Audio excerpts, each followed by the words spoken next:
রাজধানীর যানজট নিরসনে বিশেষজ্ঞদের নিয়ে একটি বৈঠক করেছেন প্রধানমন্ত্রী তারেক রহমান। এ সময় নারীদের জন্য দ্রুত বিশেষায়িত বাস চালুর নির্দেশনা দিয়েছেন তিনি। এছাড়া ভুয়া মুক্তিযোদ্ধার তালিকা শনাক্তে কাজ শুরু করেছে সরকার। ব্যস্ত মহানগরী ঢাকা, নিজ নিজ গন্তব্যে ছুটছে সবাই। তবে প্রায়ই এই ছুটে চলা স্থবির হয়ে যায় যানজটে। এর সমাধানে সোমবার সচিবালয় বিশেষজ্ঞদের সঙ্গে কথা বলেছেন প্রধানমন্ত্রী তারেক রহমান। মনোরেল যেহেতু সাশ্রয়ী মূল্যে খুব দ্রুত বাস্তবায়ন করা যায়, মহিলাদের জন্য আবেদন সৃষ্টিকারী এবং সিকিউর গণপরিবহনের বাস মহিলারাই চালাবে এবং সবচেয়ে বড় আগ্রহটা দেখলাম, খুব ভালো লেগেছে, তিনি ইলেকট্রিফিকেশন বাস দিয়ে আরম্ভ করতে চাচ্ছেন।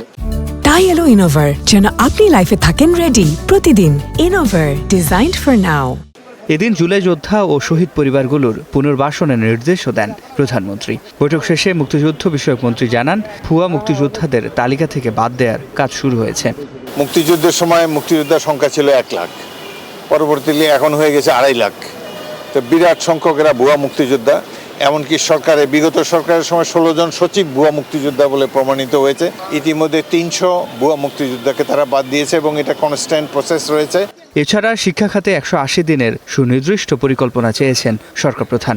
আমরা আগামী 6 মাসের ভেতরে কি করব, জনগণ কি দেখবে এবং আমরা যেন প্রত্যেকটা মিনিস্ট্রির জবাবদিহি হই মাননীয় প্রধানমন্ত্রীর কাছে।